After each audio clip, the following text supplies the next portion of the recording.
Hello and welcome to Unacademy, a one-stop destination for the English medium civil services aspirants. A very good morning and welcome to the daily Hindu news analysis.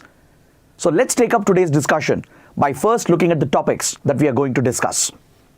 From the Delhi edition of the Hindu, I have chosen 7 important articles for a detailed analysis.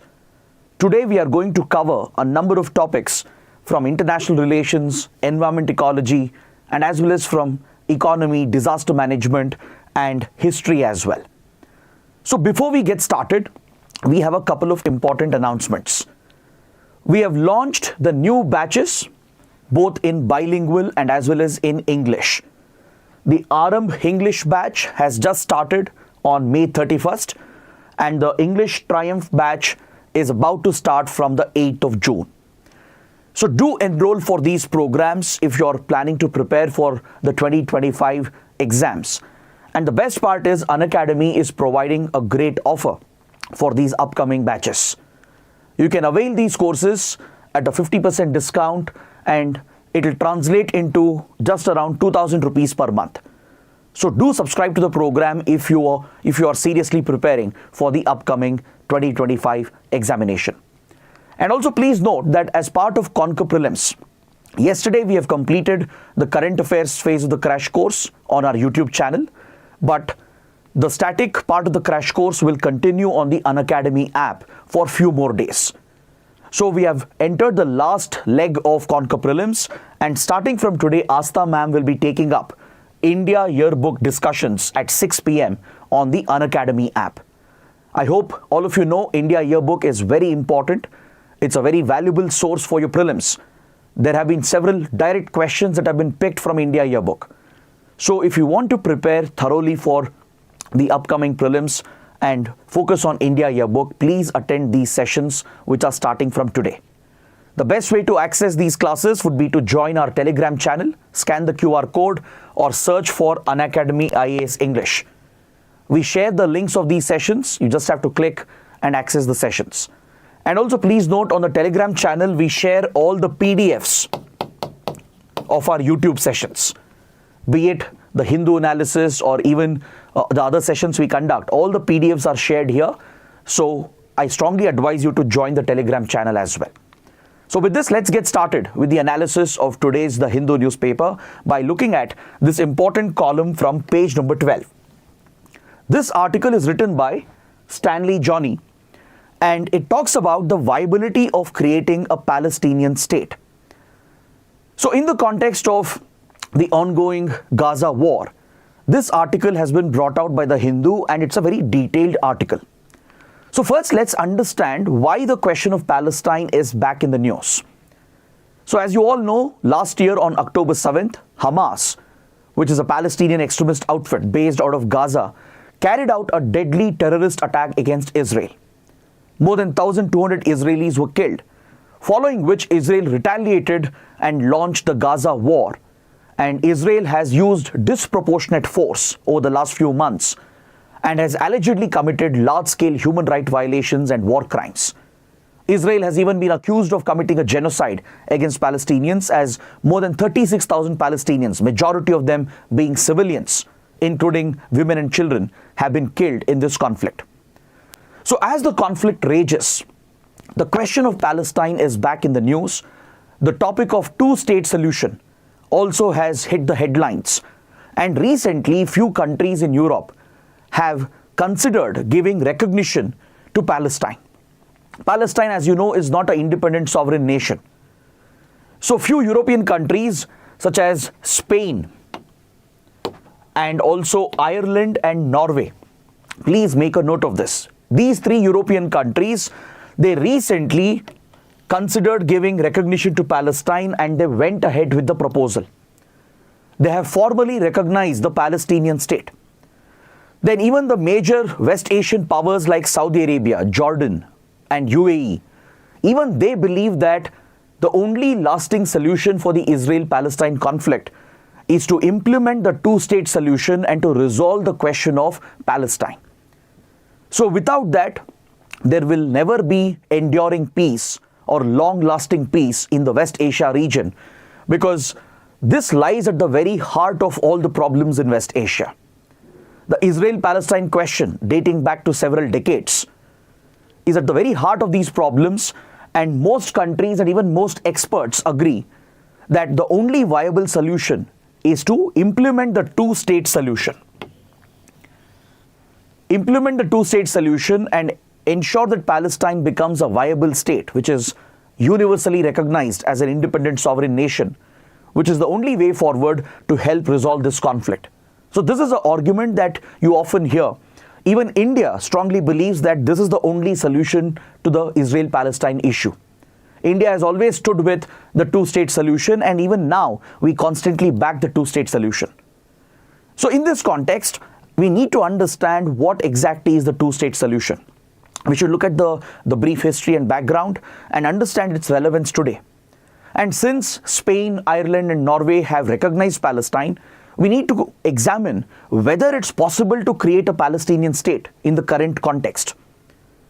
Given all the developments that have happened over the last few decades, is it still possible to create Palestine as a separate country? What are the challenges? What are the hurdles, obstacles that have to be crossed in order to establish Palestine as a viable, recognized state? So that is the question we need to answer. So here you're looking at a series of images that depict the changes that have taken place in the Israel-Palestine region over the last few decades. So first, you can see the region here between the Jordan River and the Mediterranean Sea. The Jordan River over here, this is the Dead Sea where the Jordan River drains, and this would be the Mediterranean Sea over here. So between these two geographical markers, the desert land which is present, that is what constitutes today's Israel and Palestine. But historically, in modern times, this was entirely Palestinian land. If you look at early 1900s, this was a Palestinian region inhabited by the Arab Muslims with a very small minority of Jews.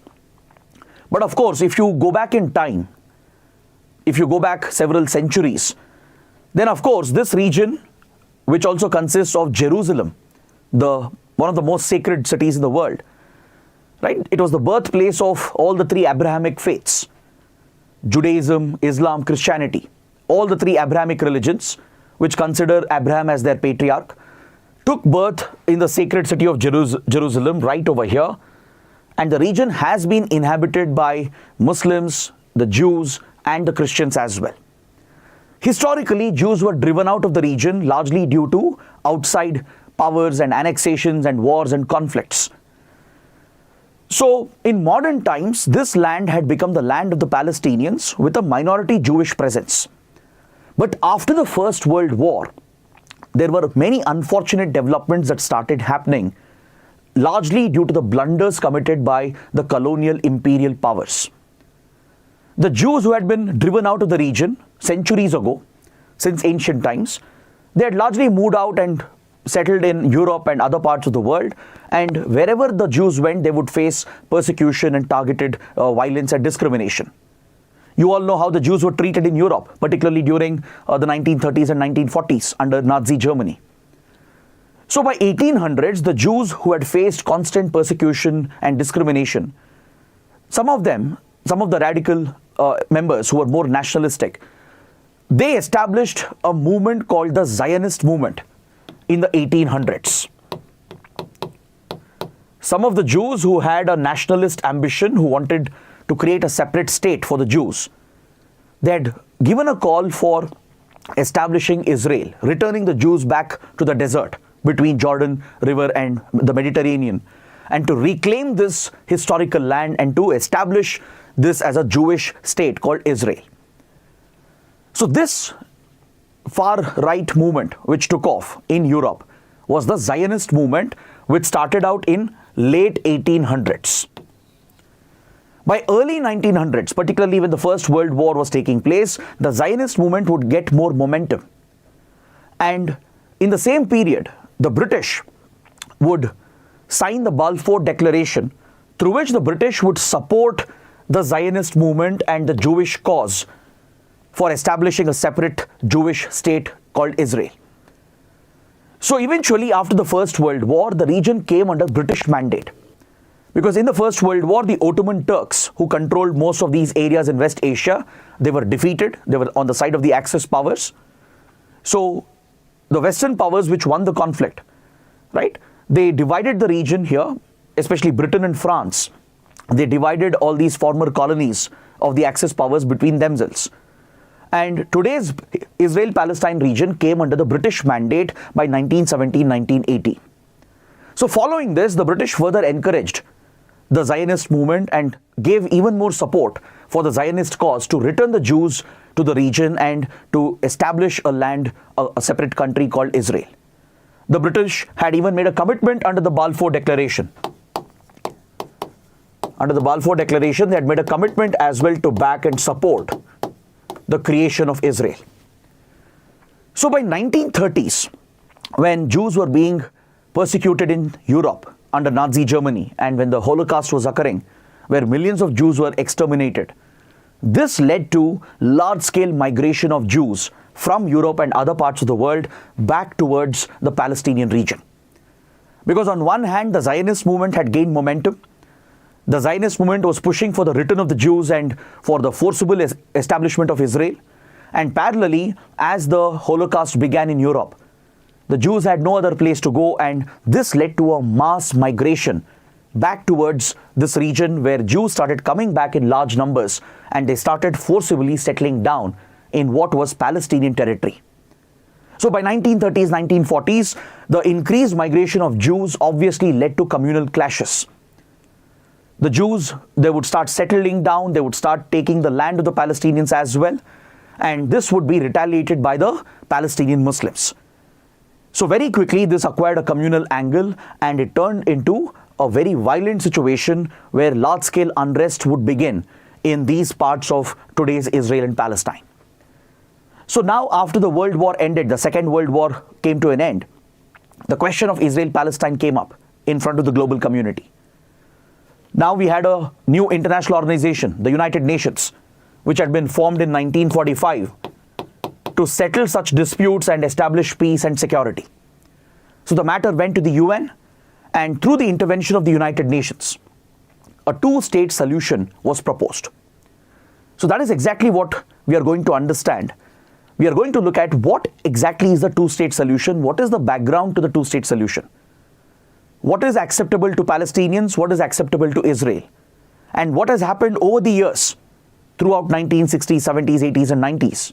And today, is it possible to establish Palestine, and what challenges exist that prevent the creation of Palestine? So let's understand this based on this brief historical background. See, after the region came under the British mandate, right, the idea of two-state solution which was proposed through the UN was basically a partition of the land.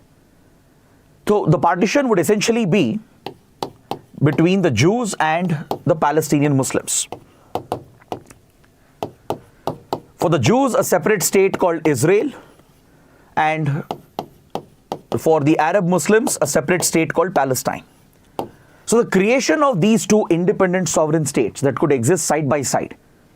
So one for the Jewish community, one for the Arab Muslim community. That is the essence of a two-state solution. Very similar to how India-Pakistan were created, largely on communal lines, right? Both India-Pakistan went through the partition, and we also went through the horrors of partition, which led to large-scale communal riots. So a very similar two-state solution had been proposed here, and initially this was seen as the only viable solution. Given that large-scale violence had broken out, and given that the Jews had migrated in large numbers, this was seen as the only viable option, and the two-state plan was proposed by the UN. So now, let's look at the history of the two-state plan. Because even before the UN, there was another commission set up by the British government, which had actually suggested a similar plan, a partition plan. If you look at the British mandate, when the British exercised control over the region in 1936, because by that time, by 1936, large-scale Jewish migration had already begun. As the Jews were being persecuted, targeted in Europe, large-scale migration had begun with the support of the Zionist movement. So as the Jews were returning in large numbers, the British government set up a commission under Lord William Robert Peel. Please write down the name of this individual, right? He would head this commission called the Peel Commission, named after him. The mandate given to the Peel Commission was to suggest a way forward to resolve the conflict between the Arabs and the Jews, to find a solution to the Palestinian question. So the Peel Commission recommended a partition, a division. But what is very interesting is that the Peel Commission, when it recommended the partition, it clearly appeared to favor the Jewish community. Because at that point in 1936, the Jewish population here accounted for just 28%, which means it was still majority Palestinian land. But if you look at the recommendations of Peel Commission, you will understand the divide and rule policy of the British. You will understand the one-sided favoring done by the British for the Jewish community, which would obviously harm the interests of the Palestinians who were the natives of the land. So the Peel Commission recommended that some areas like West Bank, Gaza and the Negev Desert, these areas would become part of a Palestinian state for the Arab Muslims. But for Israel, the more lucrative areas, the fertile areas, coastal areas were awarded by the Peel Commission. The coastline that you have today towards the Mediterranean and the fertile Galilee region where agriculture and farming is possible, these lucrative areas were awarded to the Jews to form Israel, whereas the more challenging areas like West Bank, Gaza and the Negev Desert were awarded to the Palestinians. Now this was seen as an unfair division of the land. That too at a time when the Jews accounted only for 28% of the total population. So first of all, the Palestinians were completely opposed to the creation of Israel because this was a correction of history being done through several imperial mistakes and impositions. The Palestinians rejected the creation of Israel right from the beginning, right? Because this was an attempt to correct historical mistakes or historical anomalies by committing more mistakes in modern times. But after that, the unfair proposal brought out by the Peel Commission, right? It did not meet the interests of the Palestinians and they rejected the proposal outright. So this was the origin of a two-state plan, even before the UN looked into the matter.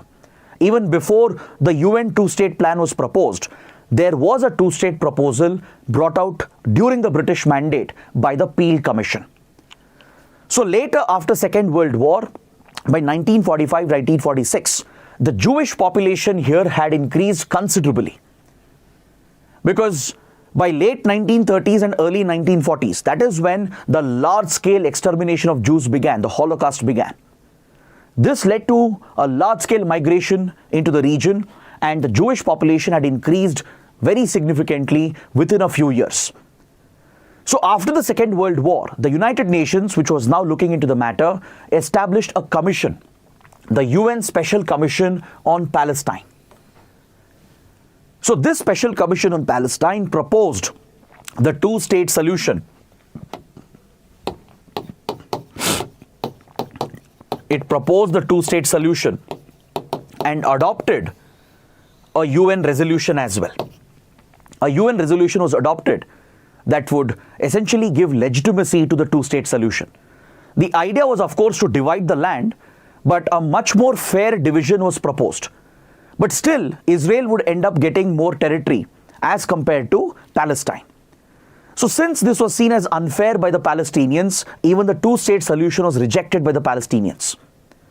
In fact, many countries around the world, many developing countries, newly independent nations which had just been decolonized, like India, they all opposed the two-state plan initially. India itself rejected the two-state plan because this was again an imperial colonial imposition, right? Plus it was a communal partition. India could never accept a communal partition given the horrors that we had faced with Pakistan and what the British had done with India and Pakistan.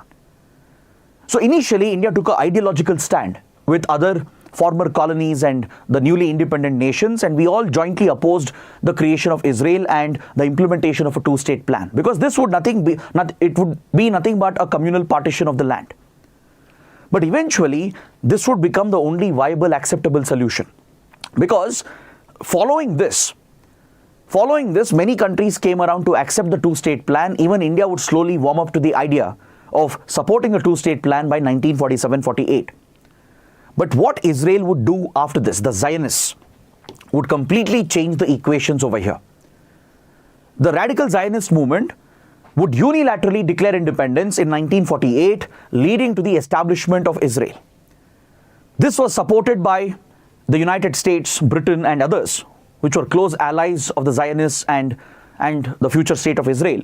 And they would give complete support and immediate recognition to Israel as well, thus leading to the establishment of Israel in violation of the two-state plan. According to two-state plan, both Israel and Palestine were supposed to be simultaneously created, just like how India-Pakistan were created on successive days. But the Zionists never allowed this to happen, as they unilaterally declared independence, and essentially Palestine would never get created. The two-state plan never came into action because Israel declared itself independent, got recognition and support from Western powers, but the proposed state of Palestine was never created. And this triggered the first war in the region. All the Arab powers in the region, from Egypt to Transjordan, Syria, with the support of all the other countries, would launch an all-out attack against Israel to protect the Palestinian rights. Because the establishment of Israel had now curtailed the rights of Palestinians. So here you can see the UN partition plan. This is the actual map produced by the UN in 1947, when the resolution was adopted to implement the two-state solution. But this two-state solution was never brought into effect, as Israel unilaterally declared independence, and it got sufficient external support, and it strengthened itself territorially, and even its military strength started increasing with Western support. But the Palestinians were now cornered into these territories with no state recognition. So the Arab states surrounding Israel, from Egypt to Transjordan, Syria, and others, with the support of the other Arab nations, they would launch an attack against Israel, leading to the 1948 war, the Arab-Israel War. In this conflict, Israel would emerge victorious. It would manage to take control of certain areas and expand Israeli territory. Transjordan would occupy West Bank and Jerusalem. Then Egypt would occupy today's Gaza Strip. But Israel managed to expand part of its territory, and it solidified its presence and strongly established the state of Israel. So these tensions would continue, and a Palestinian liberation movement would break out to ensure that Palestine would be set up as a sovereign state and their rights would be protected. So parallelly, Israel, which had been created now with further expansion of its territory, was looking to solidify its presence as it faced threats from all the countries present around it. From Jordan to Egypt to all the other countries across West Asia, North Africa, no one would recognize Israel, right? They would not establish diplomatic relations with Israel, and they would be openly hostile to Israel. So by 1950, India would also come around, because initially in 1948, when Israel was created, India did not recognize Israel, because that was a violation of the two-state plan. But as Israel became a reality and as Israel got recognition from most countries, India also came around by 1950 and gave recognition to Israel. But however, India did not set up ties with Israel until 1992, because India was concerned about the relations with West Asian powers who might be angered if India set up ties with Israel. Because West Asian powers were critical for India for oil supplies and energy supplies. So this was a limitation on the Indian side, but Israel would firmly establish itself. It had expanded its territory as well, right, following the 1948 war. But now Egypt controlled Gaza and Jordan was in control of West Bank and Jerusalem. Then 2 decades later, in 1967, the second war began. The second Arab-Israel war, the 6-day conflict. So again, Egypt, Transjordan, Syria and others would attack Israel with the intention of liberating Palestine and to secure independence for Palestinian people. But Israel would again defeat these powers, and this time it was a very conclusive defeat, and Israel saw a very significant expansion of its territory following this conflict. Israel captured not just Gaza Strip from Egypt, but it also captured the Sinai Desert the entire Sinai Peninsula of Egypt, which connects with the strategic Suez Canal, was almost occupied by Israel. Israel occupied the Golan Heights of Syria. It gained control of Golan Heights of Syria, and it also occupied West Bank and Jerusalem, which were Palestinian territories under the control of Transjordan. So all these areas came under the control of Israel. Now let's go back to the previous map that I was showing you so that you get a better idea. If you look at the map here, right, Israel would significantly expand its territory in 1967 following the Six-Day War. It would gain control of Gaza. It would occupy West Bank and Jerusalem from Jordan. It would occupy parts of Sinai Desert from Egypt, which connects with the Gaza Strip. And it would occupy the Golan Heights over here from Syria. Even today, Israel is in occupation of Golan Heights. Even today, Israel is in occupation of West Bank and Jerusalem. Is that clear? However, the Sinai Desert was returned back to Egypt after the signing of the Camp David Accords in 1978.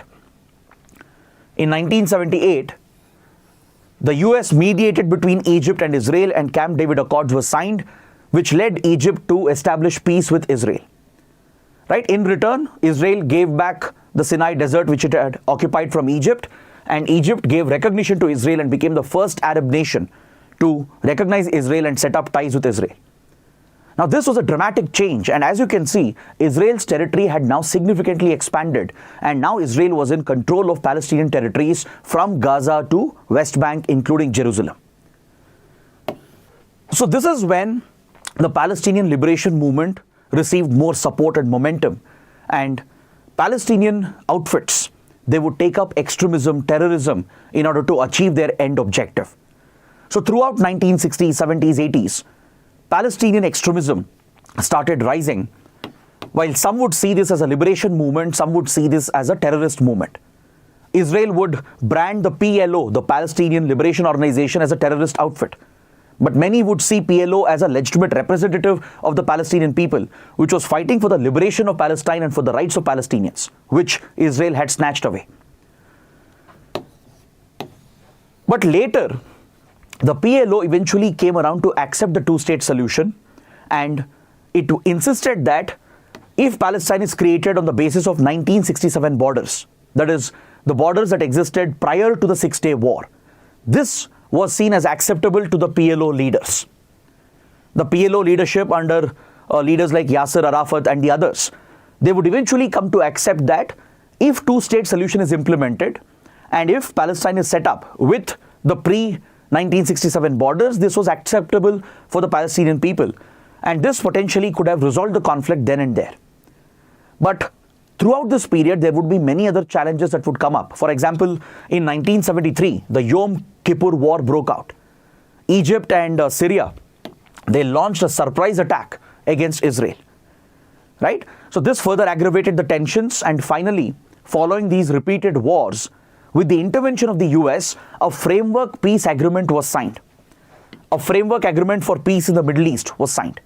So under the agreement, Israel agreed to recognize Palestine and establish Palestine as an independent state, and the others also promised to support the creation of Palestine while not targeting Israel.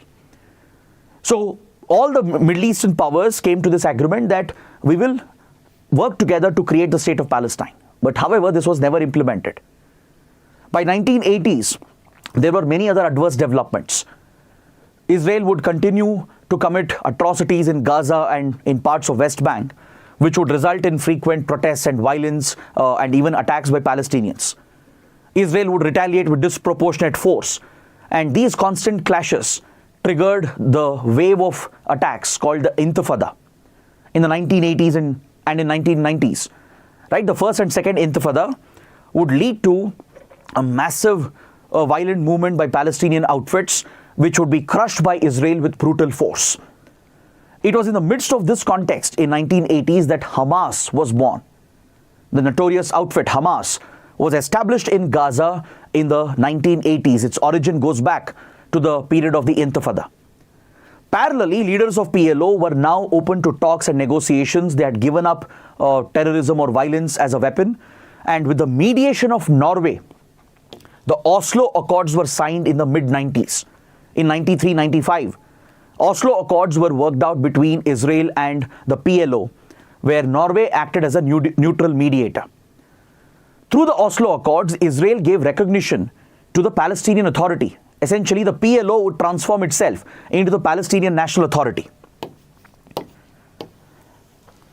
The PLO, which was fighting for Palestine's independence, right, was now recognized by Israel as a legitimate representative, and PLO now transformed itself into the Palestinian National Authority. It would essentially go on to govern the Palestinian Authority, which would be seen as the representative government of Palestinian territories. So especially in West Bank, right, the Palestinian Authority firmly established its control, and the Palestinian people now had an official representation for them. Even Gaza Strip has been under the control of Palestinian Authority. But following the Oslo Accords, there was supposed to be creation of Palestine, which Israel had now recognized. And as I was mentioning, right, the only condition of the PLO leaders was that any future Palestinian state should be based on the pre-1967 borders. Initially, Israel was not agreeing to it. But following US intervention and global pressure, Israel also came around to accept this. And in 1990s, it appeared that Israel-Palestine issue might be resolved. Because through the Oslo Accords, now Israel had given recognition as well, and it had made a commitment to help create Palestine, right, based on pre-1967 borders. But then started few developments, both in the Palestinian territory and in Israel, which would completely derail this process. So the current events, the current violence that you are witnessing, it all goes back to this period, the 1990s and early 2000. It was during this period that major political changes took place in Israel. See, the Oslo Accords, it was mediated by then Israeli Prime Minister Yitzhak Rabin, right? He belonged to the Labour Party, which was seen as a left of center party, which was willing to arrive at a negotiated settlement and allow Palestinians to have their right. But post-Oslo Accords, there was a rise of far right-wing ideology in Israel. The Prime Minister, Rabin, was assassinated by a far right-wing extremist who was opposed to any such talks with Palestinian groups. So following Rabin's assassination, we saw the rise of far right-wing ideology led by the Likud party under Benjamin Netanyahu, the current Israeli Prime Minister. So his brand of politics and the far right-wing ideology of the Likud party would completely split Israel's society, and Israel as a state, right, would become completely opposed to any creation of Palestine. Parallelly, in Gaza, there were adverse developments. By 2005, Hamas had risen to power. This extremist organization linked to the Muslim Brotherhood, which received support from other foreign countries like Iran and others, it would establish control in Gaza by winning the elections to the Palestinian Authority. It defeated the Fatah party, right, which until then governed all the Palestinian territories through Palestinian Authority. So in 2005-2006, Hamas defeated the Fatah and gained control over the Gaza Strip. So since then, Hamas became known as this extremist radical outfit engaging in terrorism, targeting Israel.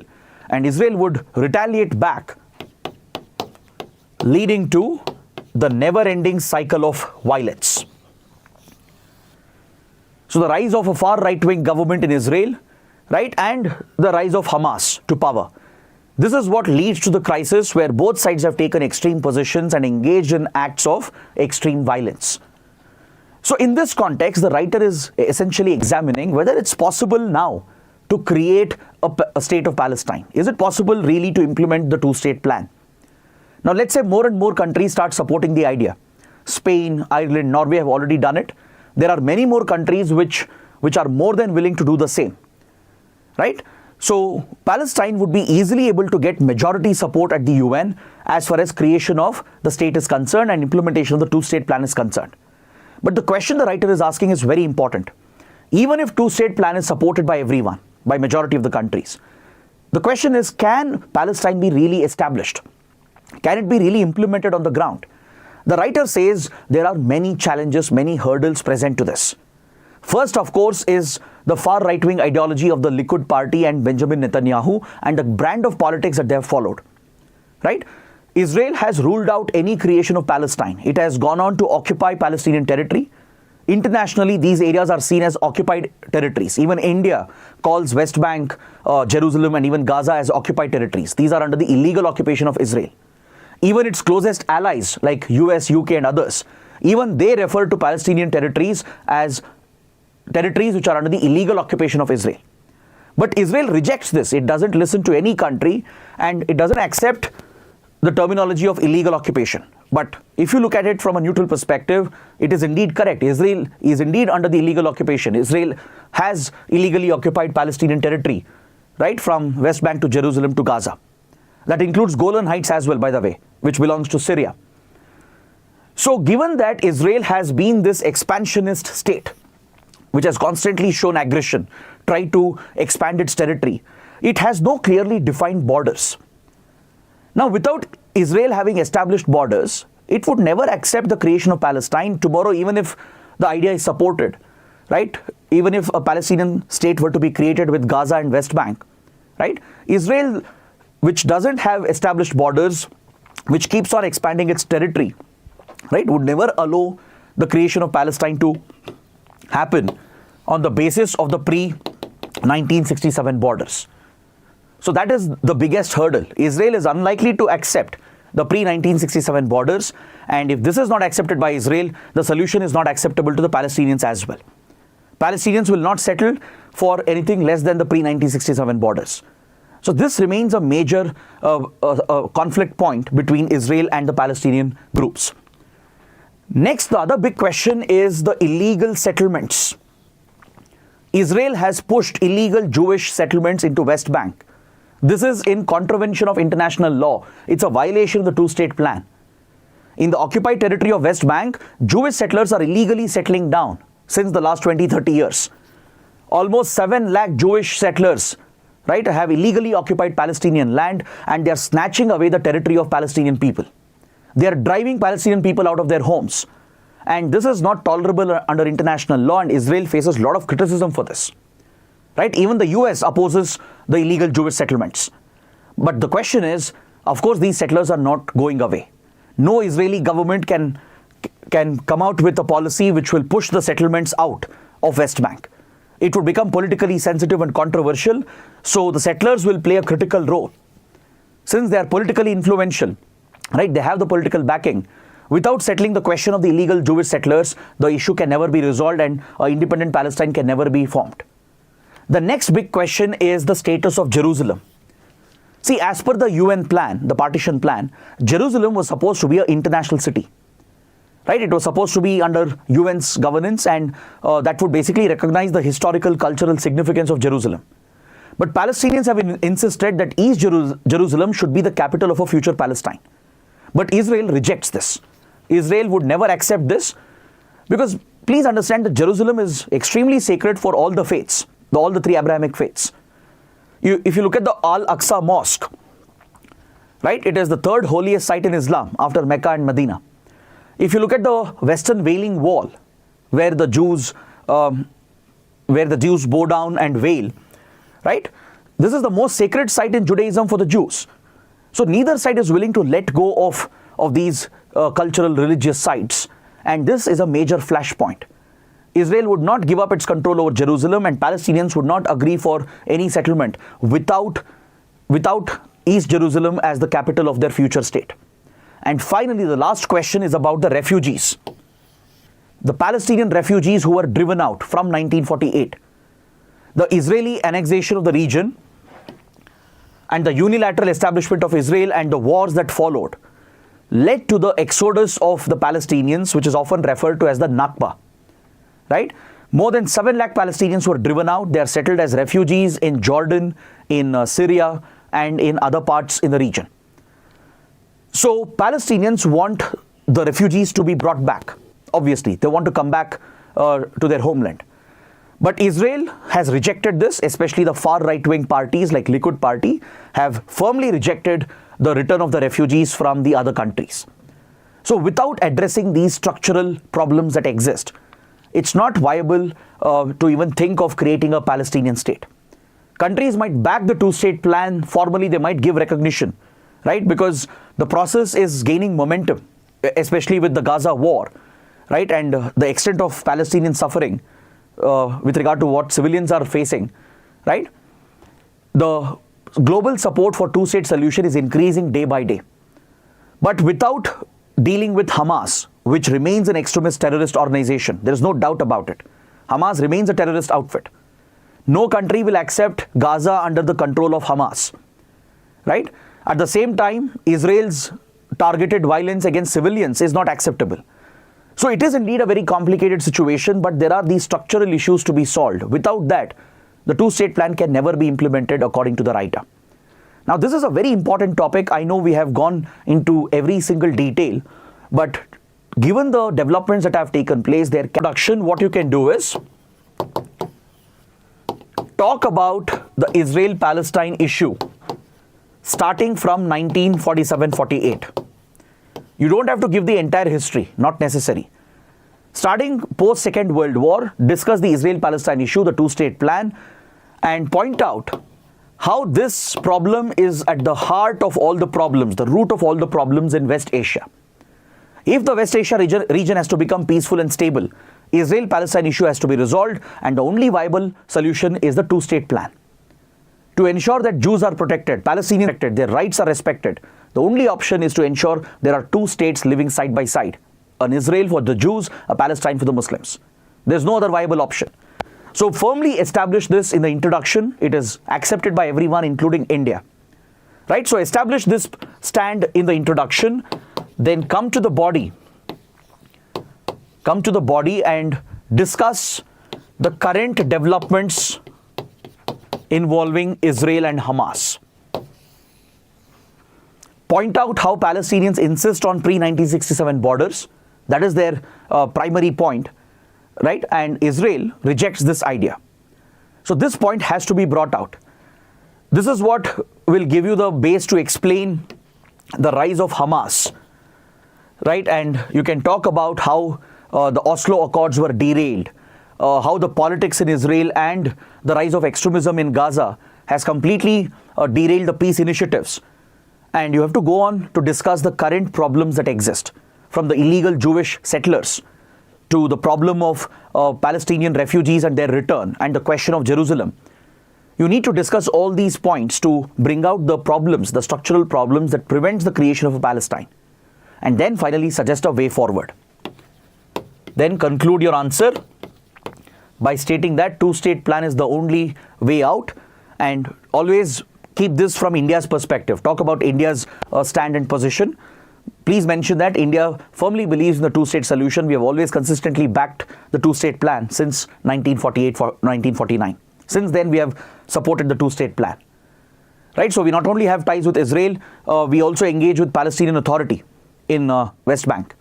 So you can mention those points and point out how India pushes for the implementation of the two-state plan. So I think that should be more than sufficient to write an answer to this question. Now let's look at the next article. On page 12, we have this column related to coal production in India. The article is actually very insightful. It gives us some important information and even data regarding coal production and coal usage in India.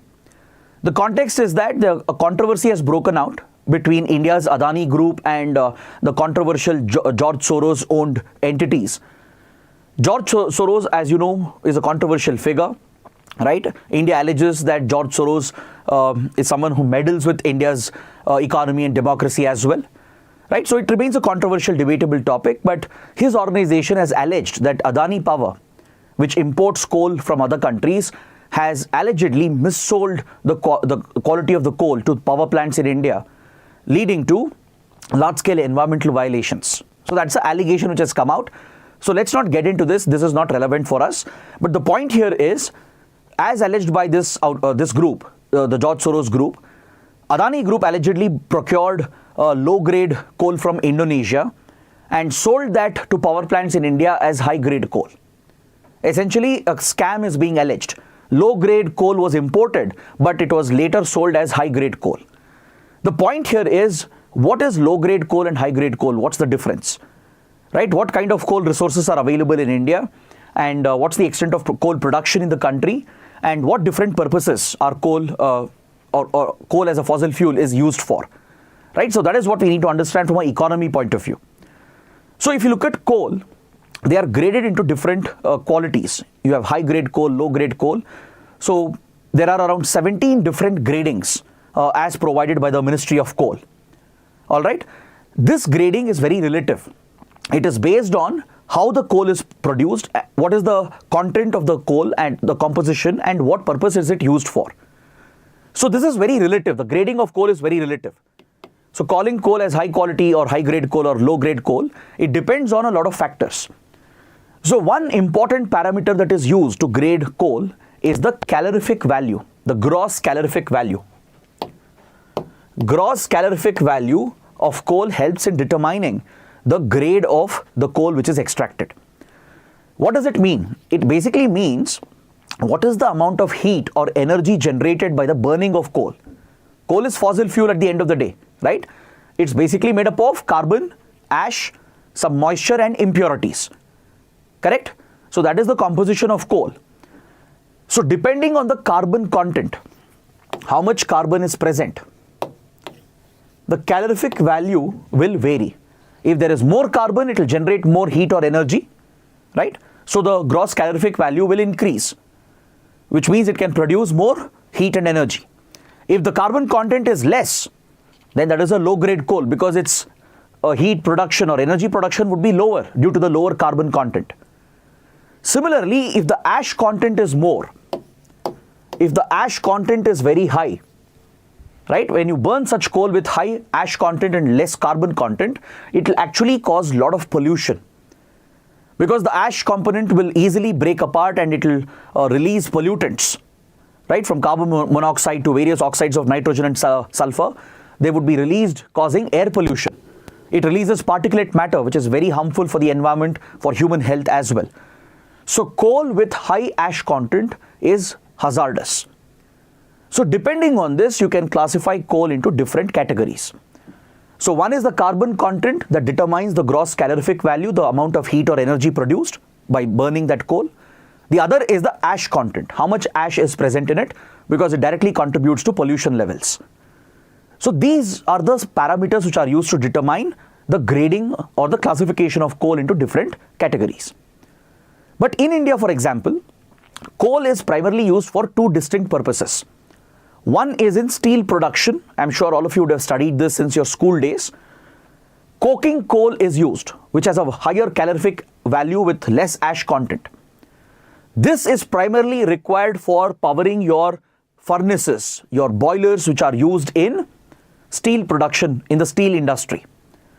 So for the steel industry, coking coal, which is a higher grade coal, is required because you need a higher gross calorific value, which means more carbon content is necessary to generate more heat and energy. Plus lower ash content is preferred because you need to keep the pollution levels at the minimum. So high grade coal is essentially transformed into coking coal used in the steel industry for steel production. Low grade coal, on the other hand, with lower carbon content, right, with higher ash content, is often used in your power plants, your thermal power plants. It's also called non-coking coal. So non-coking coal has lower carbon content, higher ash content. This is often sold to power plants, thermal power plants, right? Lignite coal, for example, it has very high ash content, lower calorific value, right? But the energy it produces is sufficient to power thermal power plants to generate electricity.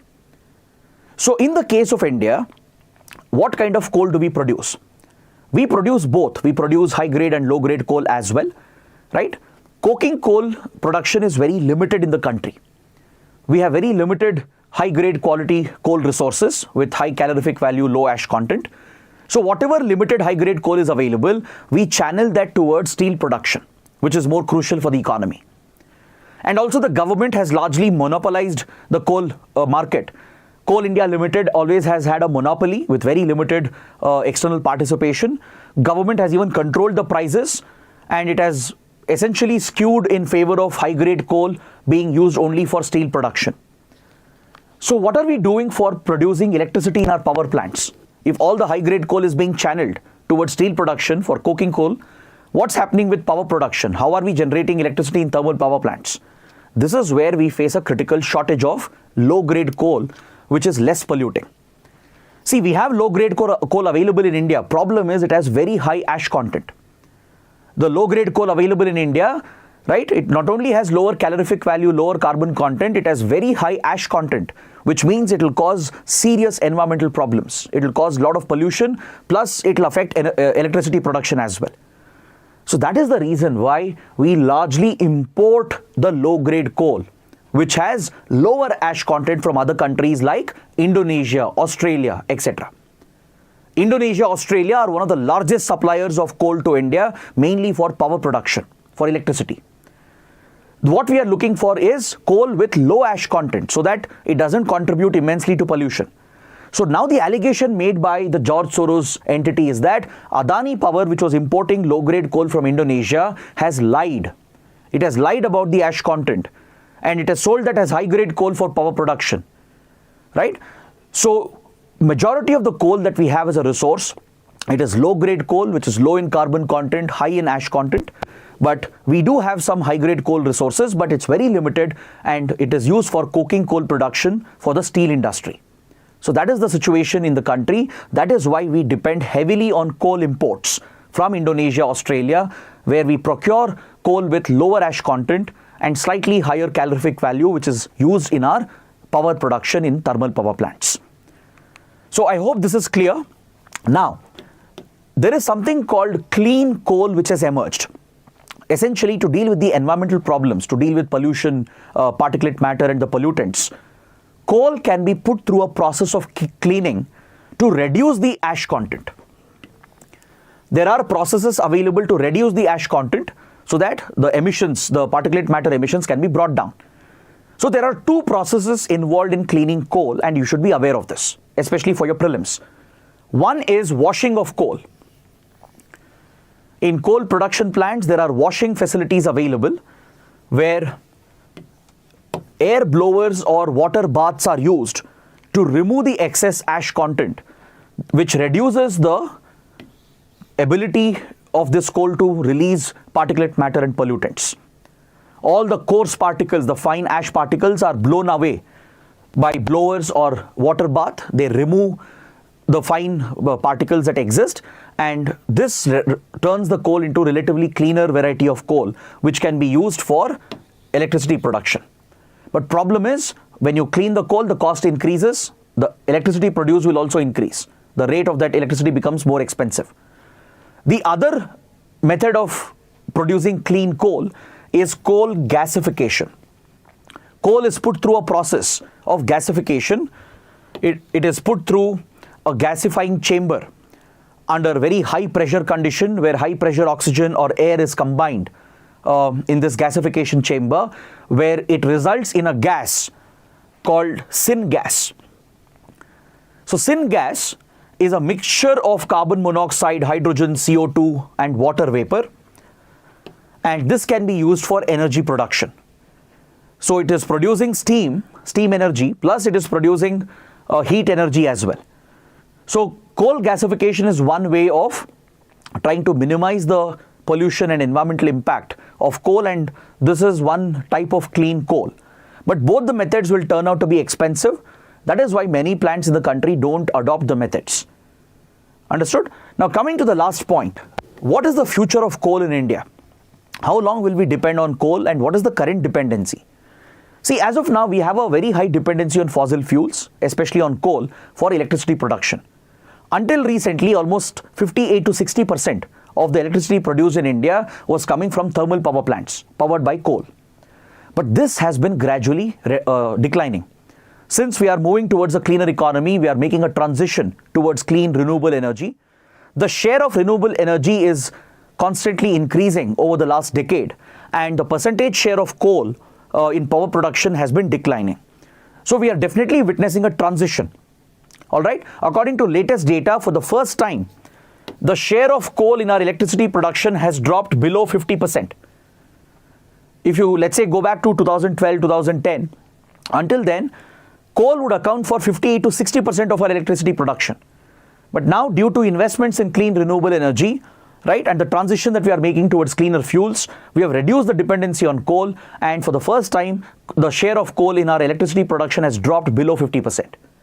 Parallelly, the installed capacity of renewable energy has overtaken the installed capacity of thermal power plants for the first time this year. If you take the data of the last few months, look at the energy projects in India. For the first time, renewable energy projects have taken over. They have taken a leap ahead of the thermal power plants.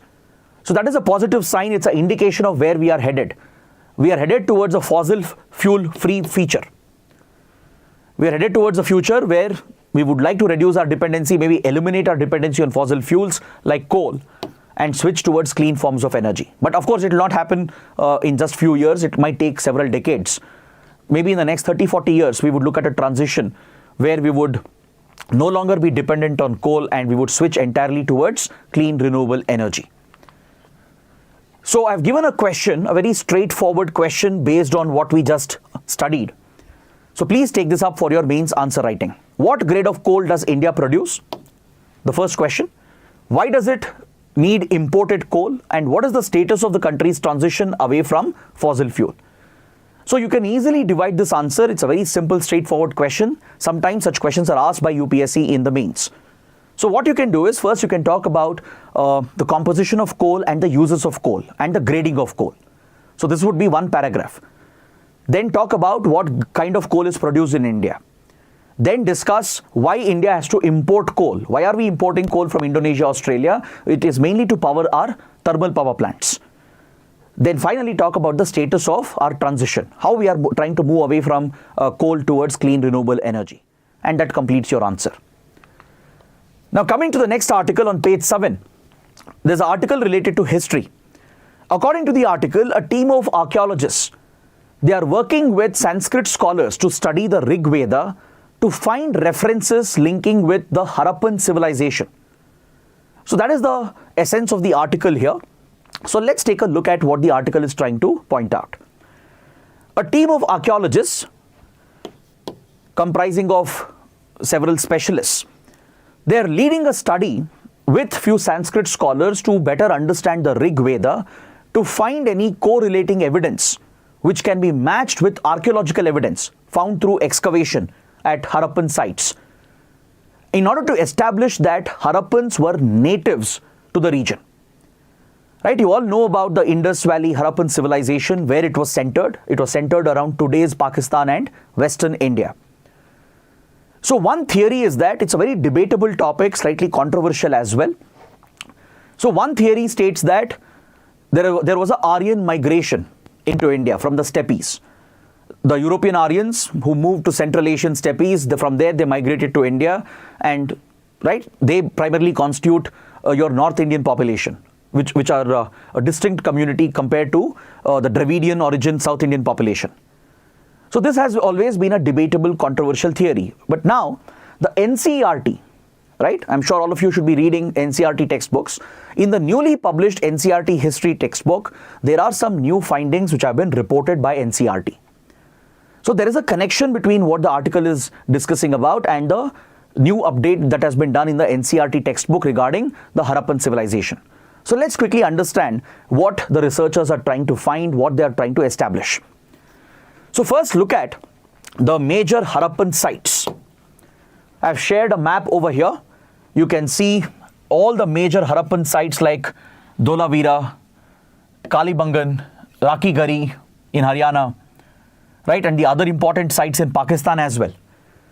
So the researchers, who are primarily archaeologists, they have recently stumbled upon some very interesting and exciting evidence.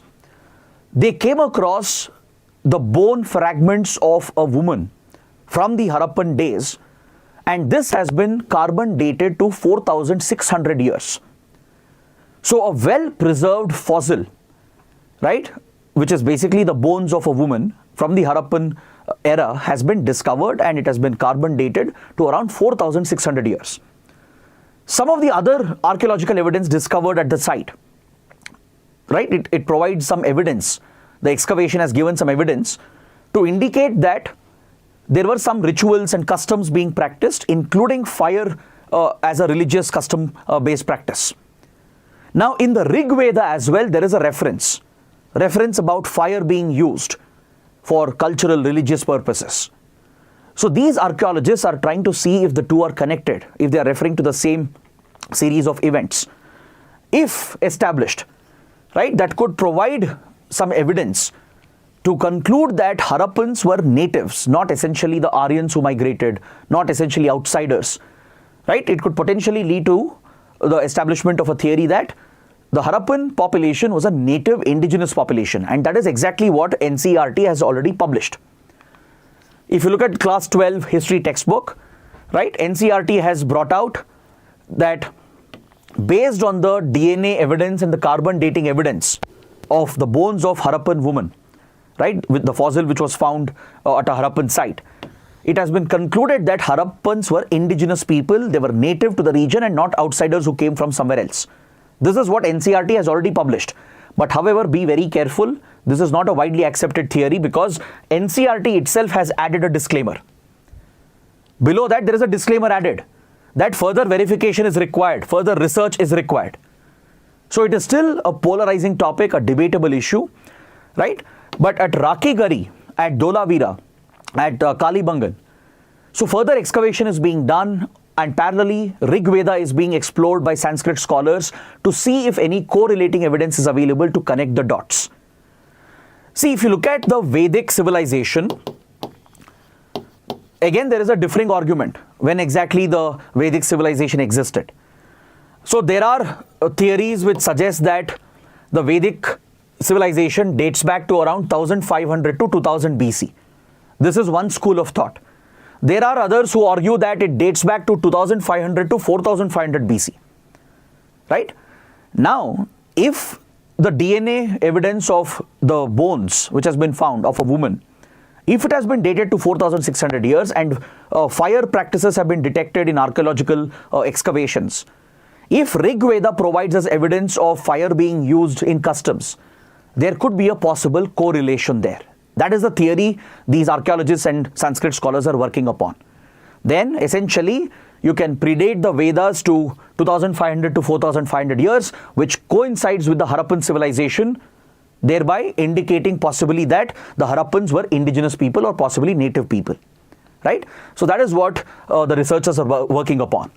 So there are many dots that they are trying to connect. One is the Saraswati river. Saraswati, right, has been established as the source of the Harappan Indus Valley civilization. Multiple settlements had come up around the Saraswati, right, which essentially is between India and Pakistan today. The Gagar and the Hakar river that flows between India and Pakistan is the ancient Saraswati river. Now there are many historical references in the Vedas, particularly in the Rig Veda as well, and that is where a correlation can be found potentially between archaeological evidence and the texts, the sacred texts. If there are correlating evidences found, potentially you can conclude that whatever civilization was being referred to, the Vedic civilization, was more or less the same as the Harappan civilization, and they were native indigenous people. The other evidence that is being considered is the bones of animals which has been discovered at excavation sites. At some of these important excavation sites, bone fragments which have been studied, right? One team has suggested that these bone fragments belong to a horse or a horse-like animal. Other studies have pointed out that it belongs to wild ass. Now this is a very important debate because in the Vedas there is a reference, the Rig Veda refers to the domestication of horse. So again, researchers are hoping that this could be a correlation if the bone fragments of the animal is conclusively established as that of a horse bone, right? Because there are Vedic references and that could be seen as a correlating evidence.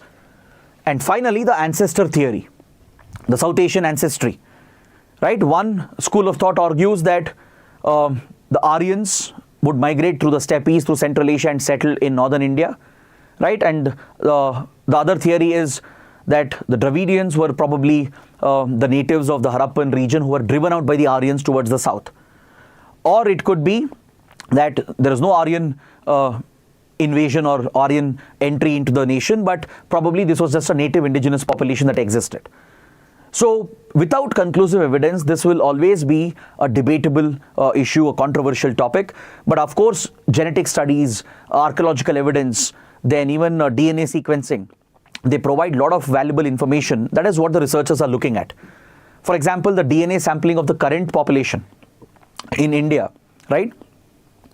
The researchers have actually taken the DNA samples of the current Indian population from around the country. They have tried matching it with the DNA of the bones fragments of the woman, the Harappan woman. They actually find a lot of similarities there, right? So that could help in tracing the path of migration of people as well. Because of course, in ancient times, migration was quite normal, be it from Europe to Central Asia, from the Persia region towards India, or from northern parts of India, Pakistan towards the outside.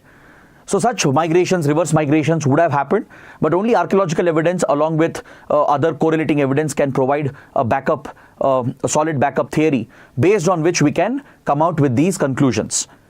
So that is what we take away from this article. Again, don't take everything as a conclusive point, right? These are all debatable theories which the researchers are also trying to establish. Now coming to the prelim section, the last part of today's discussion, we'll take a quick look at some small articles. On page number 4, there is a very, very important article related to mangrove forests in southern India.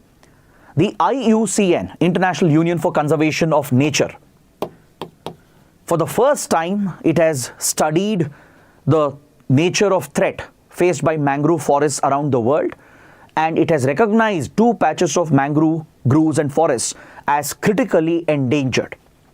On the IUCN red list, 2 patches of mangrove forest land, right, has been recognized as critically endangered, and one of them is in India, right? So IUCN has studied the mangroves found in tropical, subtropical areas and even in some temperate areas around the world, and it has identified that there are 2 specific mangrove sites which are facing a critical threat with regard to extinction. They are facing incredible human pressure, anthropological pressure, and as well as other natural pressures, which could possibly push these mangrove forests towards extinction, at least in those given areas. And one of this area is located in India, in southern India. So the mangroves found in Tamil Nadu, coastal Tamil Nadu, extending towards coastal Kerala, which further connects with the mangroves in Sri Lanka and Maldives. This has been given the conservation status of critically endangered. The other critically endangered mangrove patch is found in the Northwest Atlantic. In the Northwest Atlantic region, right, another patch of mangrove forests have been identified as critically endangered on the IUCN red list. This is the first time that mangrove forests are being graded by IUCN with regard to their conservation status. Now, please understand, mangroves, they have immense value for human civilization. They act as a natural buffer in coastal areas. They protect the coastal community against the impact of cyclones, tsunamis, and coastal flooding and erosion. Plus, they provide a lot of valuable services, economic, social, recreational services. Mangroves are blessed with great aquatic life. It's basically a treasure of precious resources. Mangroves have medicinal value as well, right? It has application in medical, cosmetic industry. It can add a lot of value to the local economy of the fishermen and the local coastal communities.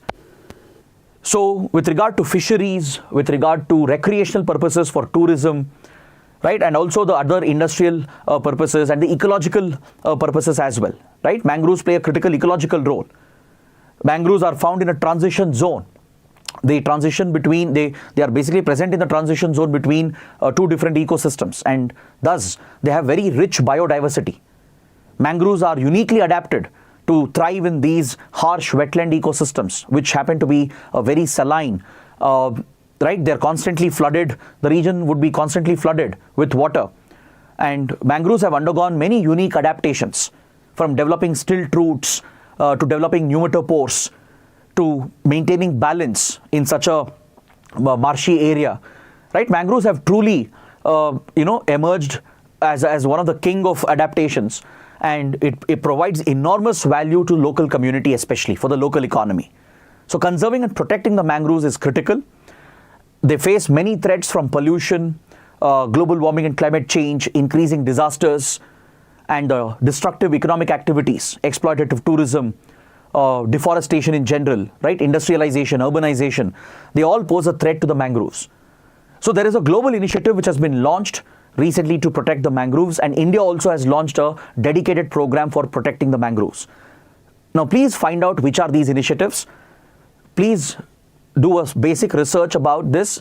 Take it as a small assignment.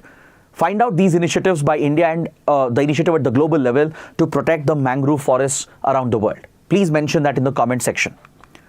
Coming to the next article on page 6, we have a reference to elephant crossing across railway tracks, which is very hazardous for the elephants, especially in Kerala and also especially in northeast India.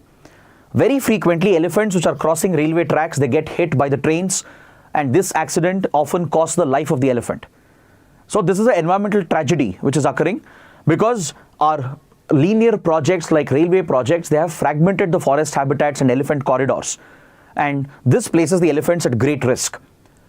So one way to protect and conserve them is to implement a detection system so that the trains can be halted before they can strike the elephant.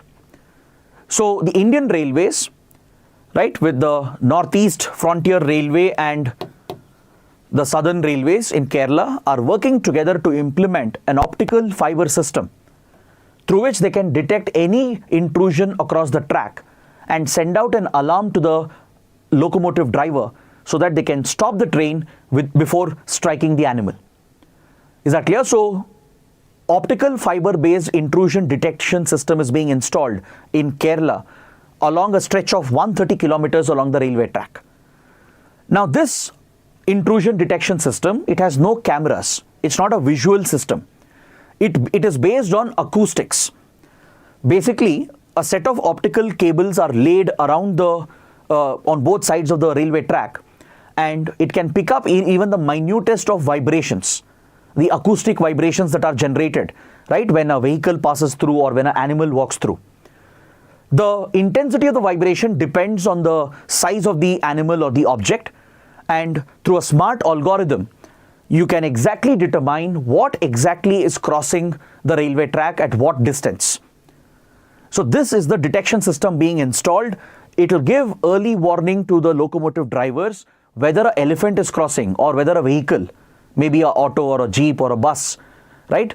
So depending on the vibrations which are generated by the intrusion, the optical fiber system, which is very sensitive to these acoustic signals, picks it up. The signals are analyzed and then an alarm is sounded so that the train can be stopped on time. So that is what you learn from this article. Next, a very small report on page number 9 regarding disaster management.